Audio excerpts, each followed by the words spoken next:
Kaixo, ongi etorria, ikusiko dugu zeintzu diren igidurak eta zeintzuk ez.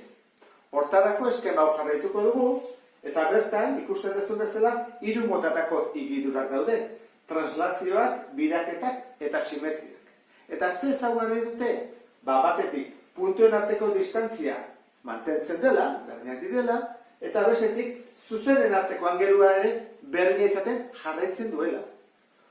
Orduan, adibidez, gu baldin badugu irudi geometrikoa, eta mugitzen dugu adibidez hemendik honera, edo hemendik horrela, zer gara egiten?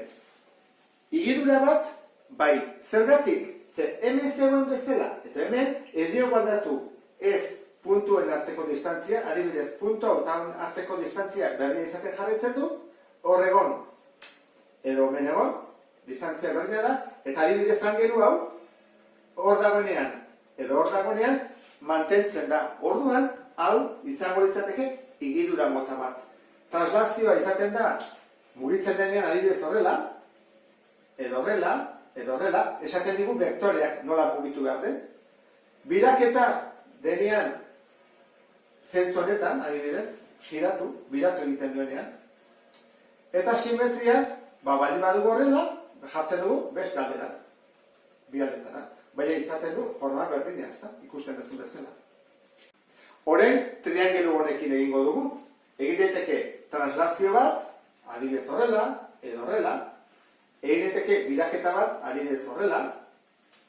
Simetria bat, adibidez ardatzarekiko hartu eta simetria eman. Eta zer gertatzen da, adibidez, nik hau baldin badun hasieran, eta gero, hau baldin bada.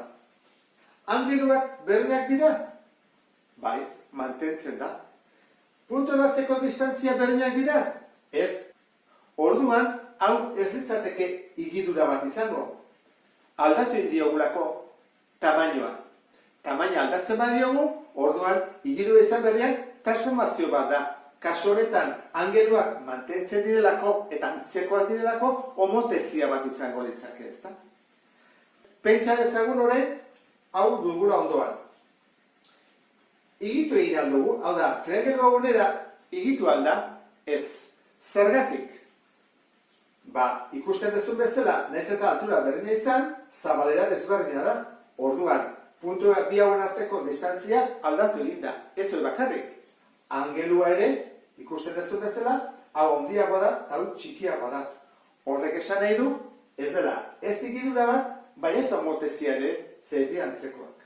Laburtuaz, igidura baten ondorioz sortzen den irudia izango da forma eta tamaino berdinakoa. Orduan, horrela egiterakoan adibidez translazio batean edo biraketan edo ez dugu aldatzen ez forma eta ez tamainoa. Tamaino aldatzen badugu, orduan, hemen gertatzen den bezala, ez litzateke izango igidura bat, zer izango litzake homotezia bat. Orduan, guzti hori aztertuko dugu hemendik aurrean.